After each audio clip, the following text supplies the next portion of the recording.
Hello everybody and welcome back to Studio Ultra. Today I'm going to be looking at some very special items, that being some super nostalgic Happy Meal toys from McDonald's. So let's do this. So let's go ahead and kick this off with an iconic one. This is the 2001 Bionicle McDonald's Happy Meal toy.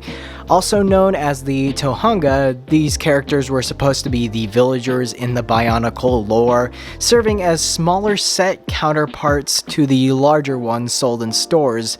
And you heard me right, I said sets. These things were actual Lego sets. I got another one right here. As you can see, already disassembled, and if I just throw it together real quick,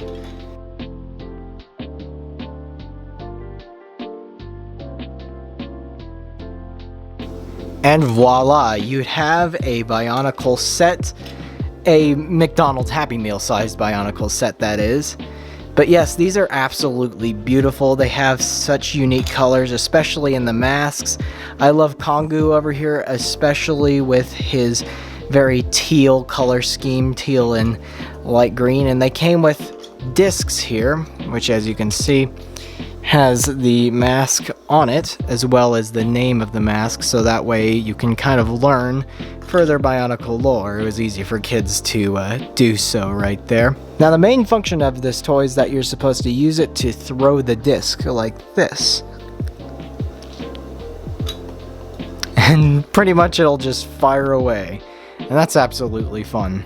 Overall, these are really cool Happy Meal toys, but now it's time to move over to the year of 2006. So this one is from 2006, and it is the Pirates of the Caribbean compass. Now this is something I had when I was a kid, and I am super stoked to see it again in person. And as you can see right here, it's a little mini replica of Jack Sparrow's compass. Of course, it comes with its inaccuracies. It's a McDonald's toy. It has a look inside mystery bag as well as a tattoo, which is crazy. And here are the instructions, which teach you how to read a compass. And here is the compass itself in all its compass-like glory. If anything, I might go over it and repaint it. That'd be really cool. As you can see right here, here is the Pirates of the Caribbean logo, or Caribbean, depending on how you say it. And inside we can see this beautiful, first of all, this beautiful blue top. But the compass itself is incredible because it has this beautiful lenticular design where it shows the Black Pearl, the Kraken, and also the cursed crew of the Black Pearl. If I can get it into the right angle, of course. Can't see it all at the right angles, but I'm able to see it. Either way, is super cool. It's really a neat concept and gimmick, and yeah, if you can get it angled correctly, the execution is wonderful. Moving on to 2008, we have these Star Wars bobblehead ones. First wanted to open C-3PO because it's the one that I do remember owning as a kid. Let's go ahead and get this open. Have a little look. Oh, that is super neat. Oh my goodness. Look at that. Cheap plastic and everything. I love it. As you can see, yeah, basically shake it and the ship has wheels. You can see all the characters you can get. I remember actually having, I believe, Ahsoka, Darth Vader, and the Ewok, as well as C-3PO here. So that's really cool to see them again over here. But let's get this out of the way and focus on the main attraction, which is C-3PO over here. He's looking pretty neat. Very irregular proportions, and I absolutely love it. He even has a bit of dual molding, which is really neat. Look at all that sculpt there and everything. Very cool. Just classic overall and really awesome. Let's go ahead and get the other ones open. This is the Stormtrooper one with what I believe is the AT-AT. And holy cow. Look at that. That is insanely impressive, and it looks like it has a wind-up feature. Let's see if it actually walks. Or if it's destroyed over time. because that could be entirely possible. Oh well, that's cheap McDonald's for you. Well, unfortunately, I was not able to get the wind-up function down, but nonetheless, this is still an incredible bobblehead, and such a smart concept as well. Once again, the sculpting is actually really brilliant on this thing, as well as the color separation, making it a little bit more varied and a lot more cool looking overall. Next up, we have the ever so loved Boba Fett. And get his bag open. There we go. As you can see, his ship is actually flipped downwards in the landing position, which is interesting, as you can see here. But yeah, overall, pretty neat. It's kind of the less colorful one of the bunch, having only the helmet painted slightly. But hey, you know, it's Boba Fett. Boba Fett's got a Boba Fett. He's still really, really awesome. And last, but certainly not least, we have the amazing General Grievous. Here's General Grievous, trying to make him as bobblehead as they possibly could, as you can see up there. If we just switch this on and press this, wait a second, it lights up. It still lights up after all this time. That is awesome. Let me turn this off and this off. Just give you the full effect over here. Yeah, I still can't see it. It's very, very dim, but take my word for it, this thing still lights up after all this time, which is absolutely incredible. But yeah, that just about does it for these Star Wars bobbleheads. They're really, really cool. They're actually really well made and kind of smart just to have on display, not treating themselves too seriously and try to be real toys, but well, they are toys, but they're also just great little bobbleheads for display. So yeah, really neat. So before heading any further, we're still in 2008, and this time it's yet another Bionicle one, but it's not an actual Lego set, it's just a toy based off of the Lego set. This is Gorast, and if you've seen my channel before and you're a Bionicle fan, then you definitely know that I've reviewed the actual set for Gorast. But whereas the real Gorast's joints are made out of crackable lime green joints, this one actually feels very strange because it feels like it's made out of a very soft plastic or even a rubber of some kind. And it is insane the amount of detail that is packed into this thing, having actually owned the real Gorast as well. Even the paint apps on top to resemble the dual molding is just so smart. What's super neat is that even the wings are made in pretty much the same exact way as the actual ones were. So that's actually super awesome. But you know, in a way, there's some assembly required resembling that of a Lego set, but still, it's still not an official one by any means. But it's still really well sculpted and actually super, super fun to have. If you were a kid back in 08 like I was and you got one of these, I absolutely loved this. I remember just holding it all of the time. And yeah, it was just a super, super neat toy to have. There's like 7 points of articulation if you don't count the wings, so that's super neat. Overall, it's a really neat concept and just very interesting material. Yeah, on to the next toy. So here we are moving on into 2009 with Avatar.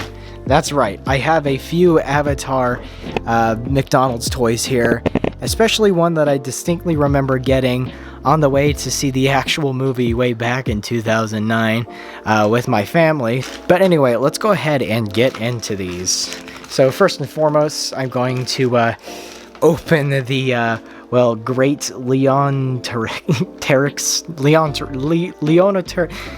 the big dinosaur thing.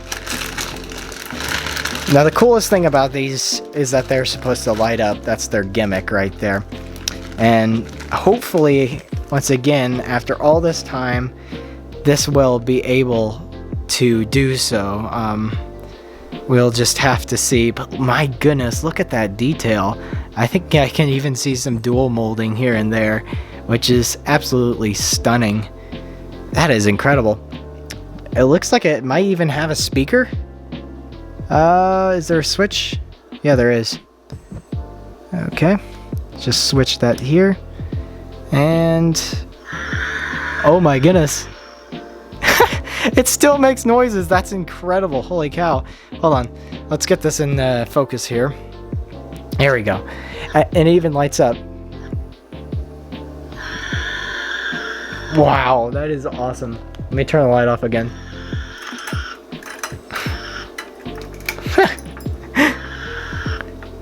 That is absolutely crazy.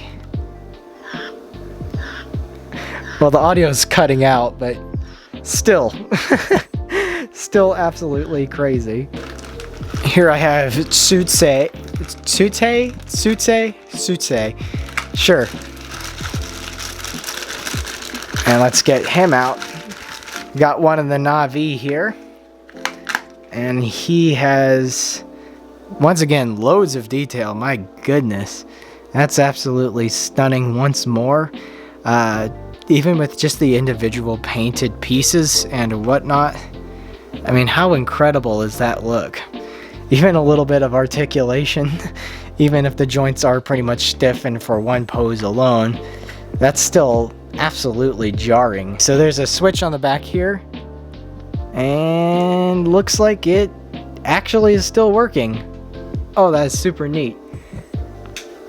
I should have learned by now to turn the lights off for these toys, but wow, look at how crazy that is. That fade effect, that's amazing. Yeah, I remember the advertisements for these. They were super great.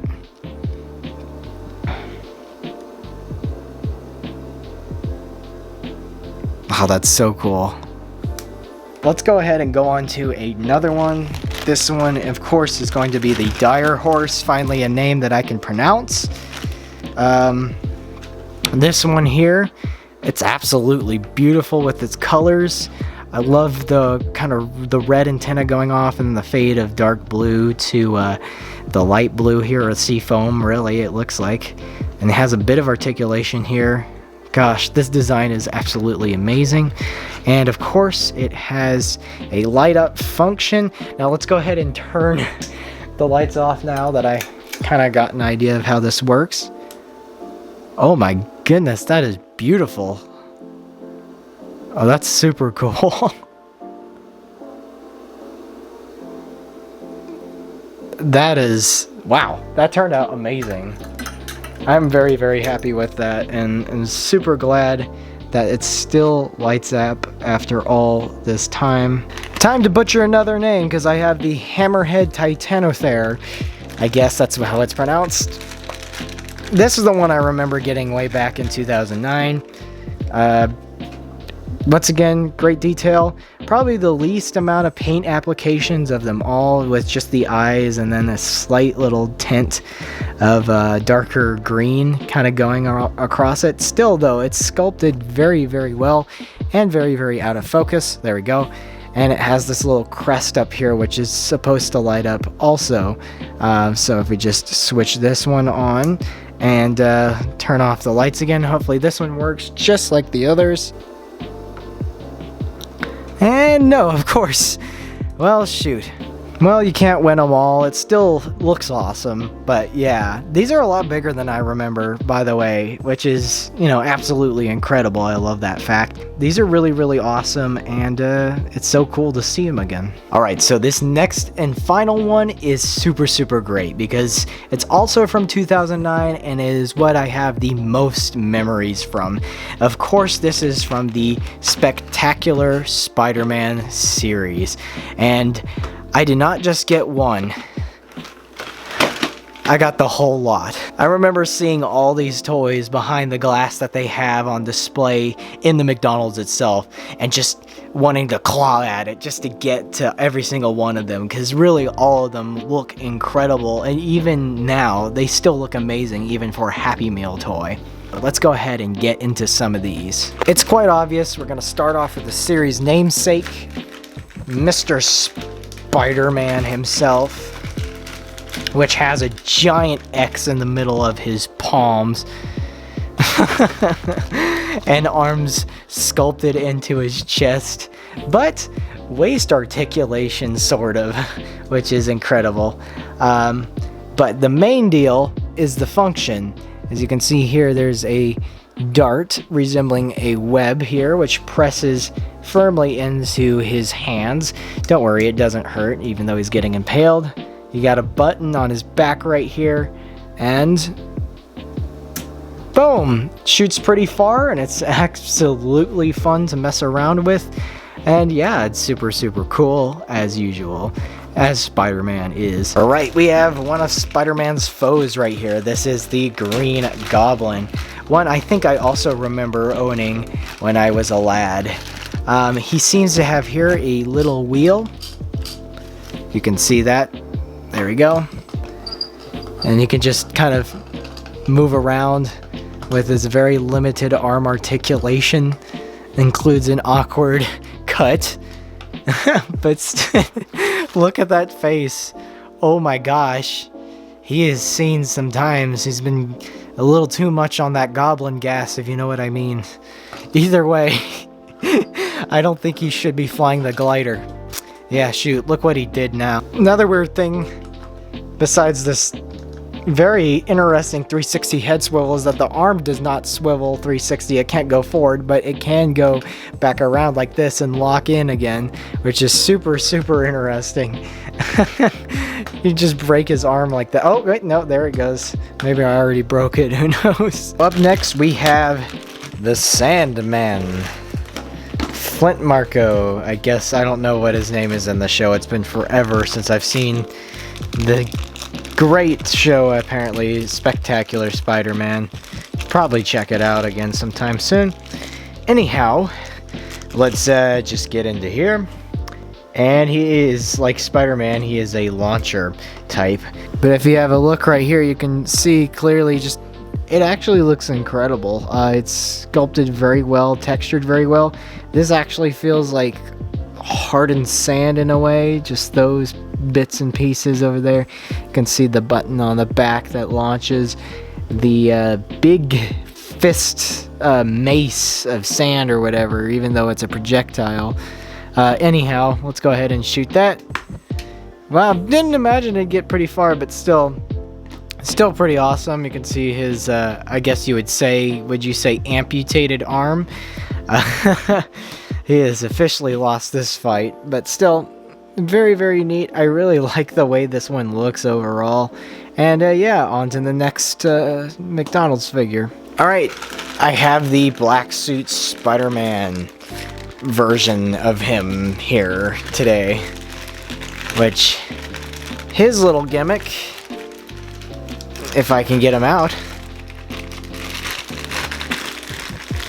Okay, there we go. Oh wow, that looks really nice, really sleek. I mean, there's not much you have to do with paint application because he's already just black. Anyhow, his little gimmick is that you pull this and he just goes right up. Kind of reminds me of the Toy Biz stuff.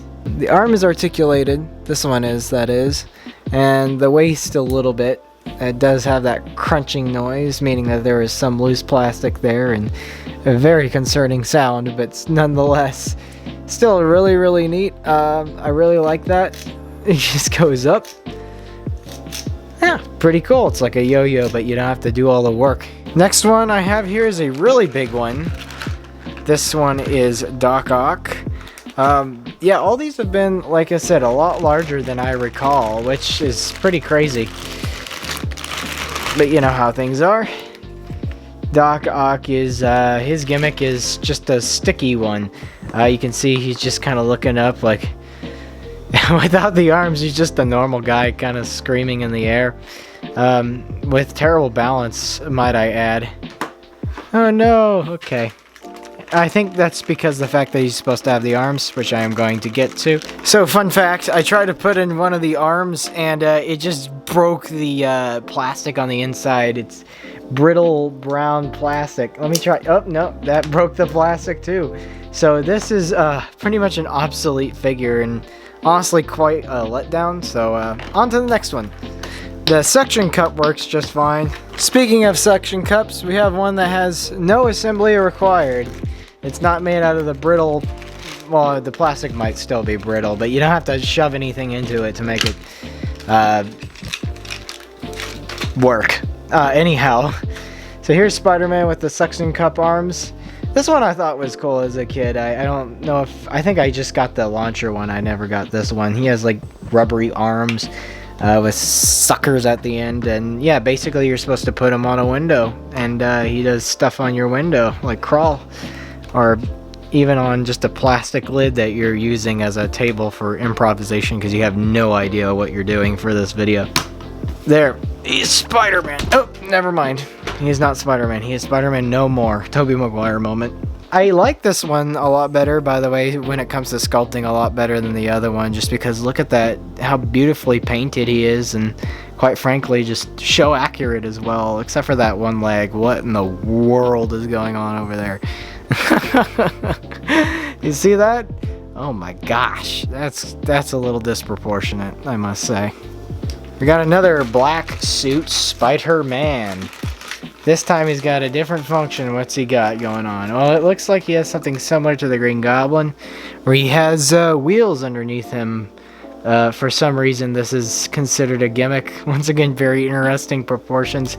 The head also articulates very concerningly. It cracks, so he's dead. That's okay. That symbiote will heal him right up. And I believe oh yeah, he's a wind-up. Unlike Green Goblin. I don't think Green Goblin was, unless I'm wrong. Oh,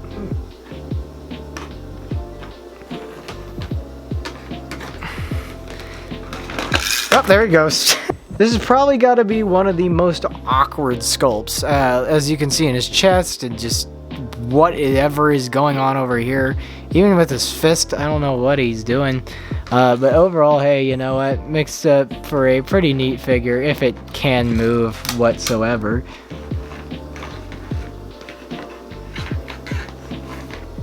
Well, last but certainly not least, here we have him. It's Venom. This one I have a very particular type of childhood memory tied to. If I'm correct, I believe this guy, this Happy Meal toy in particular, and the show itself, is one of my first exposures to Venom, and I just fell in love with the character. I fell in love with him through this toy, through the show, and just the magic of just how cool his character design was. I got this when I was going on my way to my great grandmother's house, and when I had it, just going nuts with it. And then one day it just disappeared, and I didn't know. And at the time, I called it the Black Spider-Man with a mouth because I didn't know his name was Venom. But yeah, good memories. Even though I lost him, we're able to get him back, finally back in hand. Back and bigger than ever. Like I said, bigger than I remember, which is great. And he has a water squirting gimmick. I love anytime Venom is paired with like water squirting or water gimmicks. I am a huge fan of that, especially because it's just so reminiscent of those Toy Biz days back when Venom used to squirt water and black goo and all that stuff. So I do have a reservoir of water, which I'm going to promptly have him suck some water up. Now this can't be good for the inner workings, let alone the fact that he has a bunch of exposed screws in his head. But hey, it's gonna be fun anyways. So let's just do it for old time's sake. Let's just see him squirt some water. Oh my goodness. And it got everywhere. Oh, that's awesome. Good old classic Venom. Oh, that is awesome. Okay, this is why I absolutely love this figure in general. The water squirting, it works perfectly. It doesn't have any points of articulation, which is fine by me because the gimmick more than makes up for it. It's a freaking McDonald's toy. What do you expect? And if it did have articulation, it's made out of that plastic, so it'll probably break quicker if it had articulation. So I am perfectly fine with the way that this is. Gosh, I love this so much. Bringing back so many memories. Ah, man. One of the greatest glorified water guns of all time.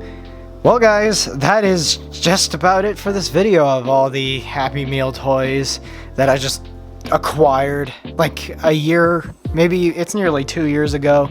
Yeah, I'm holding on to these for a bit. I was saving it for a rainy day, and I just figured, what the heck? I don't even know if this video is gonna make it to the channel, but if it does, let me know in the comments below which one was your favorite. If you grew up with these like I did, and which one do you remember fondest? If you have any memories you would like to comment, you don't have to if you don't want to. But yeah, be sure to let me know if you're nostalgic for this kind of stuff, or if you just have an interest in it, and I'll be sure to do more if you want me to. But I really appreciate you guys checking out this video regardless, and hope you're having a fantastic day, and you'll see me in the next video. Goodbye.